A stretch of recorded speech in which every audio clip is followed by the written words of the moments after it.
Shove it, man! Alright, happy Hawksmas to the entire Shove It squad. It's just a quick video today because I'm sure you've all got better things to be doing than watching the Hawk talk. Like, spending time with family or unwrapping presents. Personally, I didn't get any presents this year, unless you count a punch to the gut under the mistletoe. Today's video subject is, what the hell was Val Venis doing in TNA? From memory, this was pretty bad. But at the time, a young and naive Hawk was full of hope, as I really only remembered him for his performances in the Attitude Era, which were actually really entertaining. First, the backstory. Somehow, Val Venis remained employed by the WWE continuously between 98 and 2008. Pretty incredible considering that the popularity of Val Venis had pretty much died by the year of 2000. He was charismatic, was pretty decent in the ring, and had a good look. Up to the year 2000. He rose to prominence as a wrestler who I guess had a second job in adult entertainment. That was his gimmick. The ladies loved him and the men wanted to be him. He was like a reverse Sable. His popularity led to 2 Intercontinental titles, a European title and a tag title. He went through a gimmick change in the Ruthless Aggression era, becoming Chief Morley, a stooge to the leader of the Grey Crew, Eric Bischoff.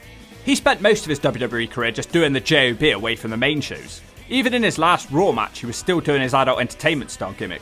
That towel had certainly seen better days by 2008.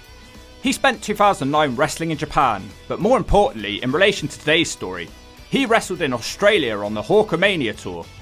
Now, not much footage exists of that tour, but I guess Venis became trusted by Hogan during that time. By the end of 2009, Hulk Hogan had signed with TNA, and things would never be the same again for them. TNA was going to go head to head with WWE, and all sorts of random wrestlers were showing up in TNA. Some were okay, but the majority of them, nobody wanted to see. The beautiful people decided to host a game of poker in a dimly lit room on the first Monday Night War episode. They decided that because they couldn't afford to use real money in this poker game, clothes had to be removed. This was an ongoing segment throughout the show. A bold, middle-aged man in a towel randomly walked into the room. The beautiful people seemed disgusted, saying things like "ew" when they saw him.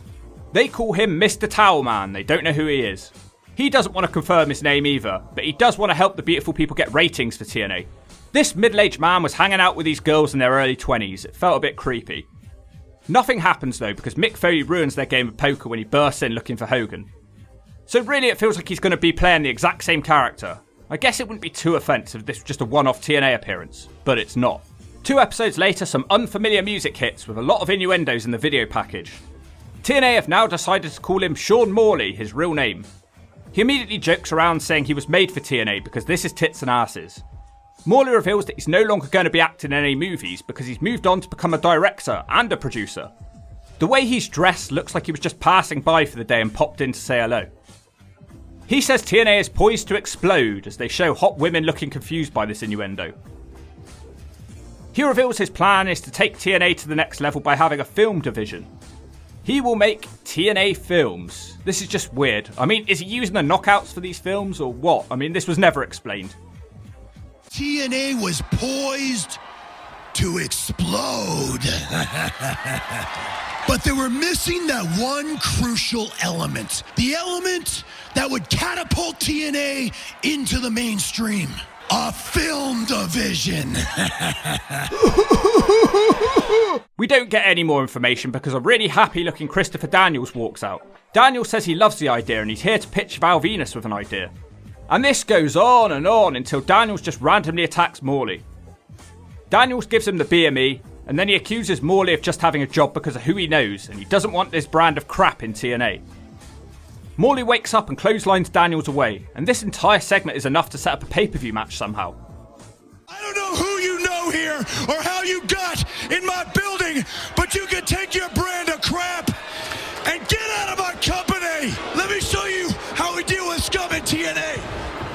It's Genesis 2010 and out walks Sean Morley. He's supposed to be a face, but I don't think this is going to work.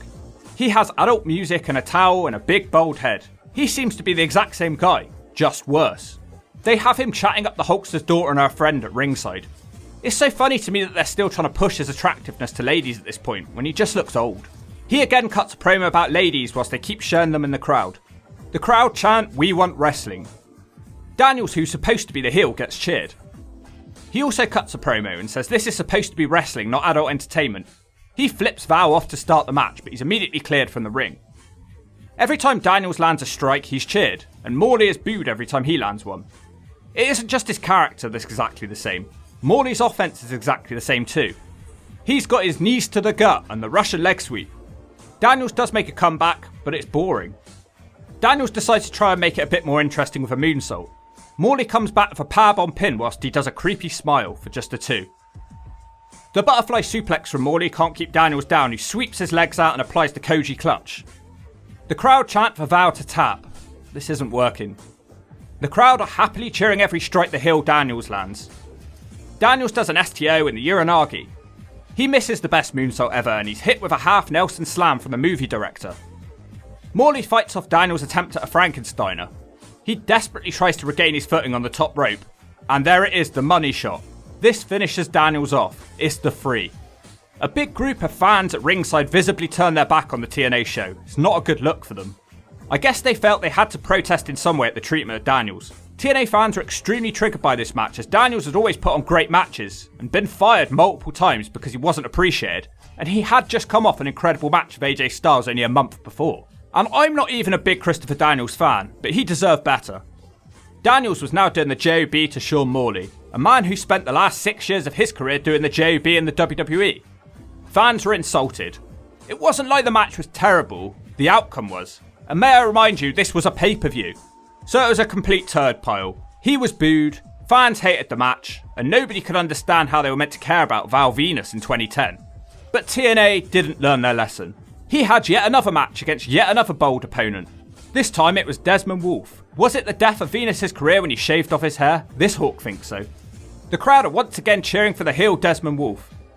As clotheslines start to land for Val, the boos are impossible to ignore. And when Wolfe takes him down with a hammerlock, the cheers are impossible to ignore too. The crowd chant at Wolfe to break his arm. Val hits the full Nelson and tries to encourage the crowd. All that does is make them boo more.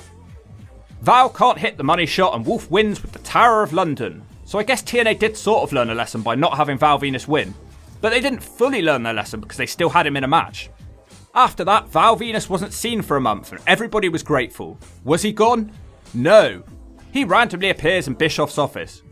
Eric wants to use him as a sort of problem solver, so it's exactly the same as his Chief Morley gimmick in the WWE. Bischoff tells him to attack someone in a toilet, which will be a Falls Count Anywhere match. Venis storms into the toilet, and a wild Slapnuts appears. Double J, Jeff Jarrett. Morley screams Jeff, who replies, yo, and then he gets smacked in the face. Jarrett is shoved down a toilet and thrown into walls. Venis makes the cover, but it's just a 2. Slapnut screams, what the hell are you doing? Basically, Bischoff has been trying to make Jarrett break by forcing him to work embarrassing jobs. Venis traps his arm in the door and slams it time and time again before making the cover for the 3.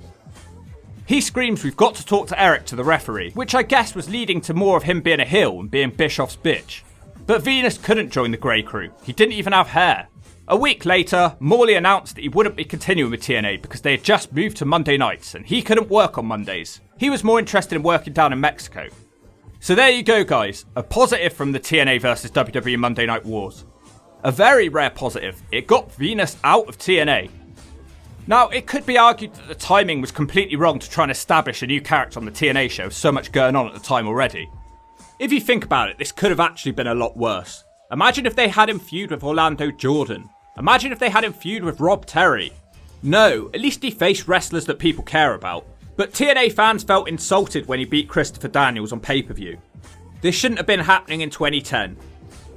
Let me know down in the comments if you were down with Val Venis being in TNA and what you would have done with him. And I wouldn't have paired him up with the beautiful people. If anything, that made them less attractive by default. When Billy Gunn was with them, that was really annoying. So it's not going to be better if Venis is with them. Ultimately, Bischoff and Hogan really liked him. And Bischoff was really good friends with him behind the scenes. So unfortunately, this is what we got. 2 short matches and 1 pay-per-view match with an extremely strange story that got stranger over time. And if you don't agree with that, you've crossed my line.